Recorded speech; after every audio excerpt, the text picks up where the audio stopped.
हर हर महादेव दोस्तों। आज हम बात करने वाले हैं इंडियन रेलवेज के रोलिंग स्टॉक डिजाइन और फिनिशिंग के बारे में। चाहे ट्रेन बिल्कुल नया हो, चाहे रिसेंटली रिपेंट हुआ हो या परफेक्टली क्लीन कंडीशन में हो, अक्सर एक सवाल जरूर उठता है, क्या वजह है कि हमारी ट्रेन अपीयरेंस और एक्सटीरियर फिनिशिंग के मामले में इंटरनेशनल स्टैंडर्ड से थोड़ा पीछे नजर आता है। अगर आप यूरोप, चाइना या रशिया जैसे देशों की ट्रेन्स देखें तो उनका एक्सटीरियर डिजाइन काफी स्लीक, स्मूथ और ग्लॉसी फिनिश के साथ दिखता है। बॉडी पैनल ज्यादा यूनिफॉर्म लगते हैं और surface finishing visually refined feel देता है। वहीं इंडियन रेलवेज की ट्रेन्स, चाहे एलएचबी कोचेस हो या आईसीएफ कोचेस या हमारा लेटेस्ट वंदे भारत एक्सप्रेस, कई बार एक्सटीरियर सरफेस पर स्लाइट अनइवननेस या पैनल टेक्सचर नोटिसेबल होता है। तो क्या ये सिर्फ डिजाइन डिफरेंस है या इसके पीछे मैन्युफैक्चरिंग प्रोसेस, मटेरियल सिलेक्शन या क्लाइमेट कंडीशन फैक्टर्स का रोल है? इस वीडियो में हम इसी सवाल को डिटेल में समझेंगे, टेक्निकल और प्रैक्टिकल पर्सपेक्टिव के साथ। तो जल्दी अपना ईयरफोन लगा लीजिए क्योंकि आप देख रहे हैं ट्रैक से tales. Let's begin.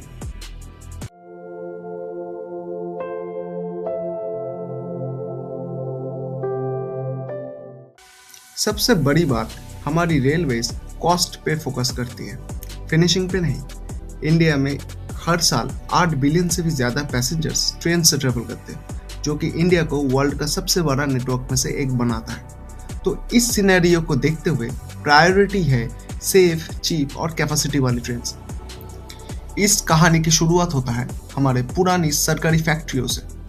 ICF Chennai जो 1955 से काम कर रहा है, आरसीएफ कपूरथला और एमसीएफ रायबरेली, यहीं पर देश की मेजॉरिटी कोचेस बनती है। सिस्टम सालों से एक ही मॉडल पर चल रहा है, स्ट्रॉन्ग, ड्यूरेबल और कॉस्ट इफेक्टिव प्रोडक्शन। यहाँ कोच बनाना एक क्राफ्टमैनशिप और हेवी फैब्रिकेशन का मिक्स है।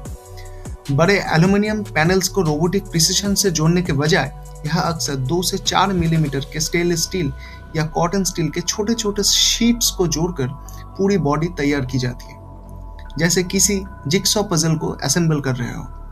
अब जब 40-50 पैनल्स मिलकर एक कोच का साइड बनेगा तो वेल्ड लाइंस और हीट डिस्टॉर्ट्स नेचुरल है। Surface perfectly mirror smooth impossible है बनना। मैनुअल वेल्डिंग भी एक बहुत बड़ा फैक्टर है। जहां यूरोप में aircraft level robotics welding use होता है, जो हर जॉइंट को एक जैसे प्रेशर और टेम्परेचर पर सील करता है।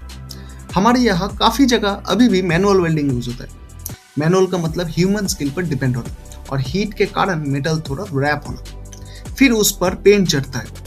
यूरोप में multi layer automotive finish use होता है, जैसे कि कार्स के ऊपर जैसा पेंट होता है वैसा ही वहाँ पर ट्रेनों के ऊपर होता है। इसमें फिलर, उसके बाद प्राइमर, फिर प्रिसिशन स्प्रे और आखिर में क्लियर कोट यूज होता है। लेकिन यहाँ हमारे यहाँ अभी भी traditionally industrial type oil painting use होता है, जो कि हम हमारे घरों में यूज करते हैं। वंदे भारत जैसे नए प्रोजेक्ट्स में इंप्रूवमेंट्स तो दिखते हैं, लेकिन पूरा इकोसिस्टम एक साथ अभी भी अपग्रेड नहीं हुआ। और इन फैक्ट्रीज के अंदर मॉडर्नाइजेशन एक सिंपल स्विच नहीं होता। इन फैक्ट्रीज के अंदर बहुत डीप यूनियन लॉस है, बहुत हेवी ब्यूरोक्रेसी मैटर्स है। यहाँ पर काम के बजाय बाकी दूसरे कामों पे लोगों का बहुत इंटरेस्ट है। कहीं कल फीता काट लिया, कहीं जाके फोटो खिंचवा लिया, कहीं पे आलतू फालतू का मीटिंग रख दिया। ये सब होता है इन फैक्ट्रीज में। तो अगर हम इन फैक्ट्रीज को मॉडर्न करने जाएंगे तो इनके अंदर जो लेबर और यूनियन है वो प्रोटेस्ट करने दिखेगा आप लोगों को, क्योंकि अगर इनका मानना है कि अगर मशीन्स आ गए, रोबोट्स आ गए तो इनका नौकरी खत्म हो जाएगा। तो इसी वजह से ये ट्रांजिशन बहुत स्लो दिखता है। मॉडर्नाइजेशन हो रहा है लेकिन बहुत स्लो पेस में हो रहा है। इस कहानी का जो मेन इविल है वो है कॉस्ट, जो कि मैंने पहले भी मेंशन किया है। 1 साल पहले हमारे वंदे भारत के एल्यूमिनियम कोचेस के ऊपर बहुत सारे डिस्कशन हुए।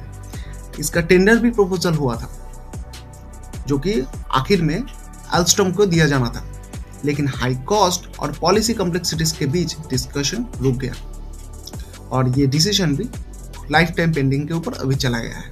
लेकिन एक गुड न्यूज़ भी है, हमारे प्राइवेट प्लेयर जैसे टीटागढ़ और बीएमएल और काइनेट जैसे कंपनी हमारे वंदे भारत स्लीपर जैसे ट्रेनों को डिज़ाइन और मैन्युफैक्चर कर रहे हैं, जो कि फ्यूचर में इंडियन रेलवे के पिक्चर को बहुत अच्छे तरीके से चेंज कर सकता है। तो जब आप अगली बार किसी इंडियन ट्रेन की बॉडी पर हल्का वेव या अनइवन रिफ्लेक्शन देखो, समझ लो ये सिर्फ पेंट का इशू नहीं, ये एक पूरे प्रोडक्शन फिलोसफी का रिजल्ट है।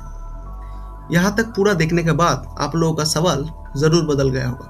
अब सवाल ये नहीं है कि हम पीछे क्यों हैं, अब सवाल ये है क्या हम अपने स्केल और बजट के साथ प्रीमियम फिनिशिंग को बैलेंस कर सकते हैं।